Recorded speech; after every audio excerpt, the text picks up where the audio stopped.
ఈరోజు మార్నింగ్ ఒక ఆయన 8 సార్లు ఫోన్ చేశాడు. నా తలకాయ తిన్నాడు నాయన. విజయనగరం ప్రాంతం నుంచి ఫోన్ చేశాడు.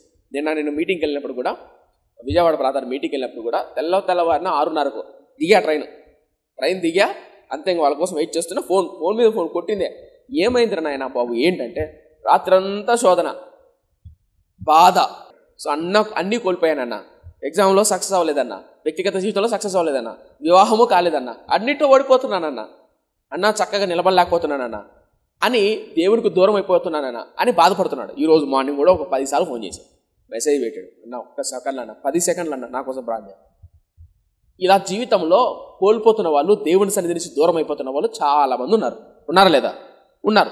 ఈవెన్ మన వ్యక్తిగత జీవితాల్లో కూడా కొన్ని సందర్భాల్లో దేవుని సన్నిధికి దూరమైనట్లు మనకు అనిపిస్తుంది. దేవుని సన్నిధికి, దేవుని ప్రసన్నతకు, దేవుని వాక్యానికి అలా దూరం కాకుండా ఉండాలంటే, దేవుణ్ణి విడిచిపోకుండా ఉండాలంటే, ఇర్మియా గ్రంథం 32:40, నేను వారికి మేలు చేయటం మానకూడనట్లు నిత్యమైన నిబంధనను వారితో చేయుచున్నాను, వారు నన్ను విడవకుండునట్లు. ఇది ప్రాముఖ్యమైంది.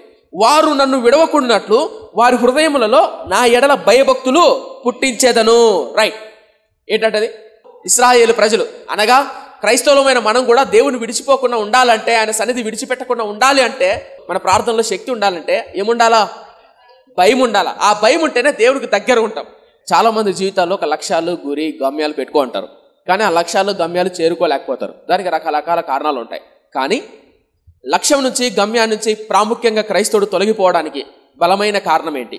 ఉదాహరణకు చెప్తూ, ఒక పెద్ద స్టీమర్ అయినా, ఒక పెద్ద పడవైనా, ఒక పెద్ద బస్సు అయినా, ఒక వెహికల్ అయినా, కార్ అయినా, బైక్ అయినా దారిలో పోతున్నప్పుడు చక్కగా పోవాలంటే దానికి ఉన్నటువంటి హ్యాండిల్ ఉంటుంది కదా, ఆ హ్యాండిల్ స్టీరింగ్ మనం ఎలా తిప్పితే అలా పోతుంది బండి.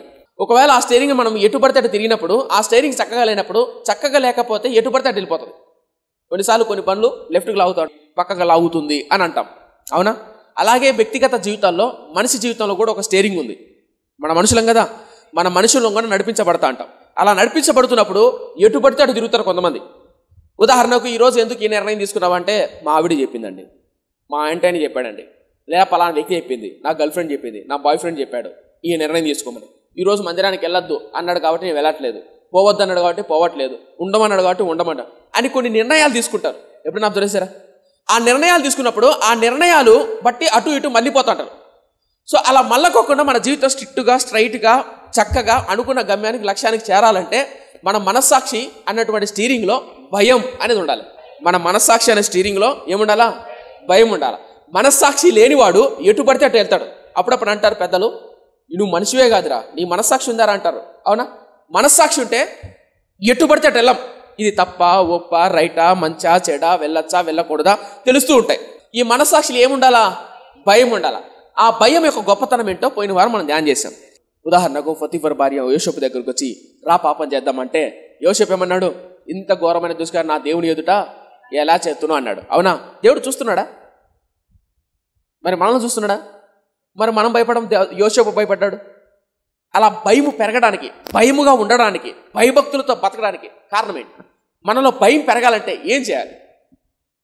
దీని గురించి దావీదు తన కీర్తనలో ఒక మాట అంటాడు చూడండి.